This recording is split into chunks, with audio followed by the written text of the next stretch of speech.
All right, thank you very much. At this point, we're going to transition over, and Chief, the microphone is all yours. And again, welcome to Pearl City, and we're so anxious to hear about your vision and how things are going to improve for not only Pearl City but the entire Oahu area. Well, thank you very much. I just want to start out by saying it is really a tremendous honor of a lifetime to have been selected as the Chief of Police for the Honolulu Police Department.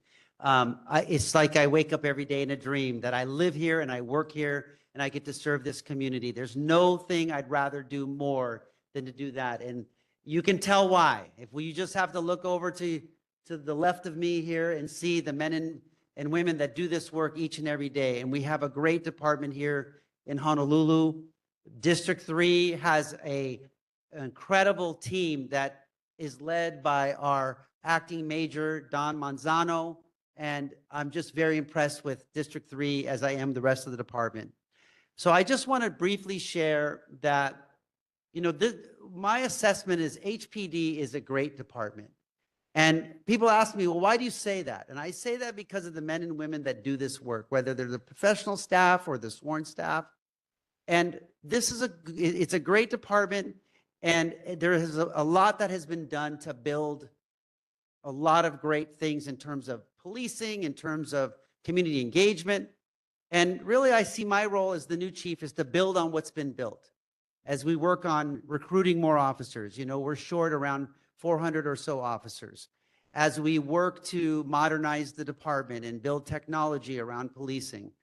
As we promote wellness for our department so that our officers can be resilient. As we promote retention to make sure that our officers are not leaving to go to other places, that serving with aloha, like protecting and serving with aloha, is a real thing for policing. And to make sure that our officers are well-trained and well-equipped to serve our community. And that's really the highlight of my vision as chief. And I cannot tell you enough how grateful I am for not only everyone being so receptive, but really the team that has been built here that I get to be a part of. So I'll stop there for a second. I'm thankful also I have our Deputy Chief Roddy Vanek, who was the interim chief and did a tremendous job in that role. I've said that many times. I get the pleasure to work with him. And then Deputy Chief Brandon Nakasato, who has a big job as well overseeing our operations and the entire team. I want you to know you're in good hands with HPD because of these men and the work they do. So I'll pause and I'd be more than happy to answer questions and all those things, but I'm so grateful to be right here tonight. So thank you. All right, thank you, Chief. Board members, any questions for the chief? Okay, Dan.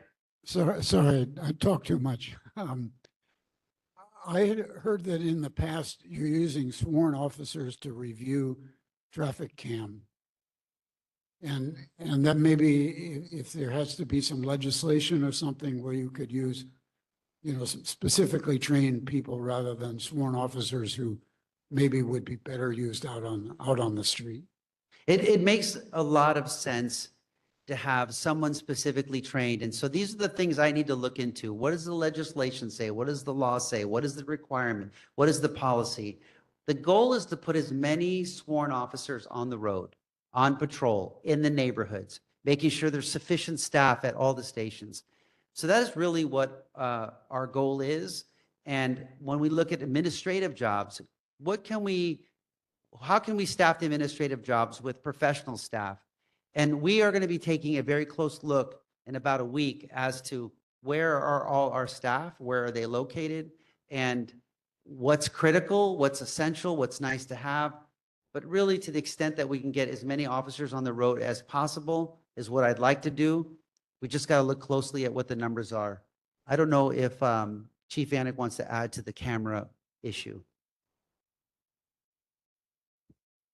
Yeah, Chief hit the nail on the head. We want to make sure we have enough officers on the road so that when someone calls 911, they expect an officer to show up in a timely manner. And under his expertise and his direction, that's exactly what we're doing. But to your good point, sir, is we want to make sure also that we follow the law. And so just like an officer is issuing a citation on the road, we want to make sure that any citation that comes across our desk and across our eyes, even if they be from a camera, that's issued by the state, run by the state. We want to make sure that they're legitimate. So we want to make sure that officers' eyes are on those so that if they're not legitimate, we have an officer looking at that and saying, hey, no, that's not right. Or if they are legitimate, making sure that, yeah, that person needs to be issued a citation. So that's the reason for that. But our officers are very efficient at what they do. So they're able to look at a number of citations. And really, it only takes one or two officers to handle a very large volume. And we're able to get through those. But like Chief said, is we want to make sure that we're doing it very well. So if we are able to do it in different ways under his leadership and guidance, we're going to make sure that we explore those. Board members, any other questions? Okay, Chief, I do have one question to bring up, and I think it's really great to have a breath of fresh air coming in, and plus with your opportunities that you had at your previous responsibility back in San Francisco, correct? Yes. Yeah. Yes. Bringing in the drones for added surveillance is such a great idea.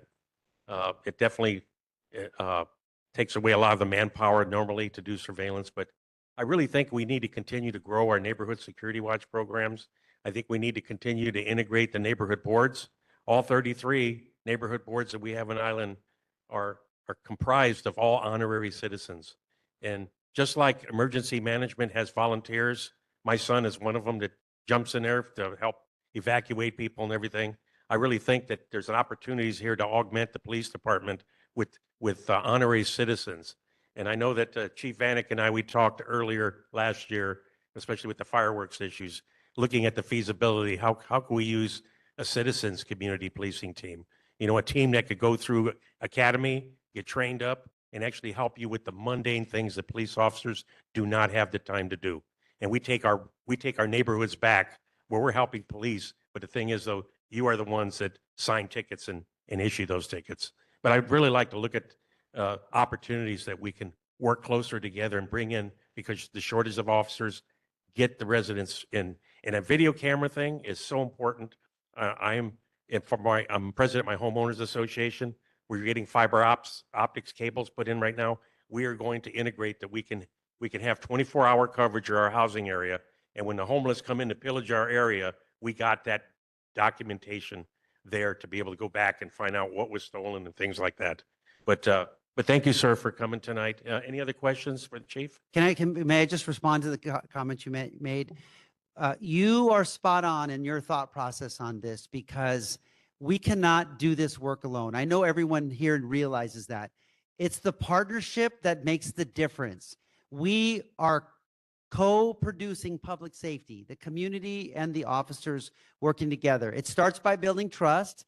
And I know that you have a lot of trust for your D3 officers, and you honored Sergeant Fry this evening, but it starts with that. And then it's, how can we work together? Yeah. Is it a neighborhood watch? Is it working on a security camera program? Is it making phone calls around fireworks? Is it volunteering for HPD to come into our department as part of a volunteer program and assist us? I mean, imagine a world where we had volunteers that called back every single person who reported a crime, and when their name was on an incident report, and you said something like, I'm a volunteer for HPD. I just want to check in on you. I want to see if you need resources. Do you have anything to add to this case? That's where our volunteers are so powerful. So yes, we definitely need to work together and come up, to your point, with creative ways on how we can do just that. Yeah, okay, so that's number one. Number two is to the camera issue. Every home should have a video surveillance system, and they're getting cheaper and cheaper, but really a lot of times we're going to make great cases because of the video coverage that's provided to us by the community. So it's really something to think about, whether it's, I'm not promoting any company, but just saying that's something for you to think about. And the third and final thing I want to say is, I think what we're all envisioning is a world by which we implement drone as a first responder, so that in District 3, the officers are on patrol, the 911 call comes over, and that drone is deployed, and it's overhead before the officer even arrives there, and is able to give the officers information. And this is combined with an automated license plate reader, where you have them strategically located throughout our community. So if a stolen car comes through, or a wanted subject comes through, or a missing person comes through, the officers are detected, the drone is deployed, and people are apprehended.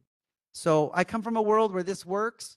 We're going to start this in District 1 pretty soon, and eventually make our way out here. And we're going to need the community support to do this. You're going to see great results. So thank you for your comments. Thank you. Any other any other questions? Go ahead. Yeah, this was for Mr. Iwasaki. Can we get one more of those speed signs on the Waimano Home Road side of Ho'omaimai coming in? Because you got one on the Ho'olaulea side coming in, and then Ho'omaimai from the Waimano Home Road side. Yeah, because that would be more for the children over at Pearl City Highlands Elementary when they come into the backside. Speaking of technology, imagine a world that he could just order it up and it'd be delivered like DoorDash. We'll get there someday. I saw his phone out. I said, "Oh, he's going to order it. He's going to be here in 5 minutes." We'll get there. Hell of a job, Mr. Iwasaki. Thank you. Yeah. Good to see you in person. Yeah, it just so happens we got Director Gina Bono. He provides reports to us. Yes, He can help us with that. absolutely. And if you notice today, sir, we don't have any of our legislators here. The entire group went to Chicago for a group meeting. Oh, we got one back. Oh, there. I thought you were with the group too. We got Senator Lamasao here, and welcome. But that's why it was a little bit thin tonight, having our legislators here tonight. Well, invite me back anytime. I'd be honored to come back. Okay. Answer any of your questions. Okay. If there are no other questions, what I'd like to do is take a. Okay, go ahead. This is Doc Brummer. Doc, yes. Hello, thank you, Chief. It was so nice to meet you, and I really feel, as I hear you speak, there were really a lot of welcome words, your thoughts of how to approach some of the issues we have. I've spoke before. I mean, just my personal opinion on like observing. I lived in Japan a long time, so deterrence was big. Deterrence and presence, just being there. I think, and usually when I brought this up before, I've heard about how understaffed your force is, and I think it's getting better from what they're putting out. But if we could just think of ways that, you know, the patrolman can drive through random spots once in a while, through residential areas at any random time, I think that really helps the petty crimes that get committed. And the other part I wanted to address with you is as I've been on the social media and stuff, I hear, you know, people will say, well, have you reported this to HPD? And they'll be like, well, HPD is not going to do anything. But enforcement goes a long way. If we're, you know, if there's a law on the books, it's on the books for a reason.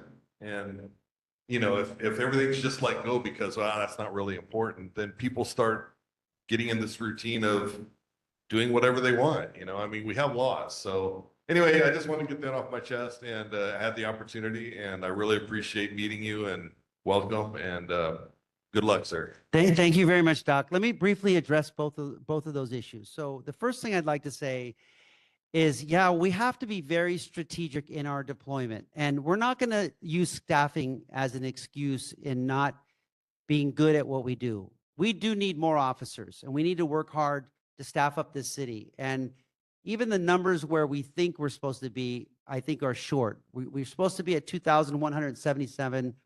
I think that's a little bit of an archaic number. I think the number's more around 2,300, but I don't have any data to support that. But if you think about how much our city and our island has grown in the last few decades, probably more officers. But we have to be very mindful in our deployment. And what I mean by that is using data, determining exactly where is crime taking place, when is it happening, and what locations, and making sure officers are present in those areas in order to prevent crime from taking place. I like the fact we have a blue light on our cars. That's a preventative way of preventing crime by patrolling neighborhoods. But we could talk about statistics all day long. If you don't feel safe, we have to be better, and we have to work together.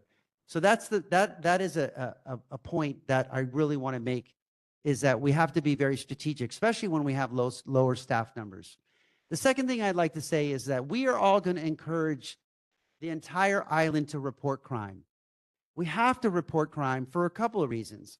One is you never know if that minor report is the link to solving a major case. That's the first thing. The second thing is that, how do we justify our staffing and how do we justify our deployment? And how do we know exactly what's happening unless it's being reported and we're able to use data to drive our deployment strategies? So it's meaningful for people to write reports. And will every case be investigated? No, but some may, and some may be part of a series that there's a bunch of scooters being taken or a bunch of bicycles being stolen, and that one report can make the difference. So our officers will continue to encourage people to report crime. We're going to be very responsive in what we do. And I'm grateful you brought up these topics because that's right front of mind for what we're trying to accomplish. So thank you, Doc. And it was nice to meet you as well. Yeah. Okay, any other questions? One quick one that just came to my mind as Doc was talking. Recently I had to fill out a police report statement for a burglary that happened at the cemetery here in Pearl City. And what shocked me was I thought things would have been automated where I could just speak and have AI just take care of it and the report would be done. I had to write this thing out in pencil. And Yeah. I talked to the officer. I said, I can't believe we're still in the dark ages on this. Yeah. She should be able to pull her laptop up, says, okay, Mr. Ray, provide your statement. And boom, I give the statement, it's captured, and we're done. Cut the time down. I believe I'm speaking for everyone when I say we have to really modernize technology and leverage it for the sake of public safety. So that's just one example of having the ability to speak and have AI summarize a report. There's technology out there right now where we're looking at, I think we're even piloting or experimenting with, where the body camera records the conversation and then it summarizes the report.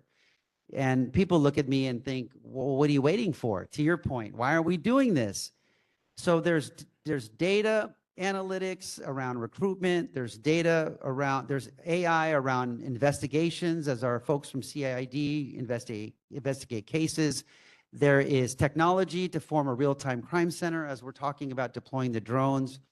We have to get there. We have to prioritize. We have to develop a technology plan. And then we have to align our budget and we have to move forward. It's really, at the end of the day, it's about how much money, what's the priority, what tools do we need, and then buying those tools. But I'm confident in the months, the years, and years to come, we will start increasing our technology. And no more crayon reports. Thank you. Go ahead, Guy. Hi, Chief. Hello, Gio. Thank you very much for your report. Interestingly, you mentioned drones. Incredible advocate of technology and that kind of thing, because, drones nowadays can easily from 0 to 85 miles an hour in a split second. So if you're chasing somebody down or want to ramp up and get to that crime scene immediately, then so be it, right? You just deploy the drones. And especially if you put in the coordinates, it'll take it to within 6 feet of that incident. So how close are we to ramping it up like that? Because, the military's drones incredible beyond belief, right? The enemy's just terrified of that. Yes.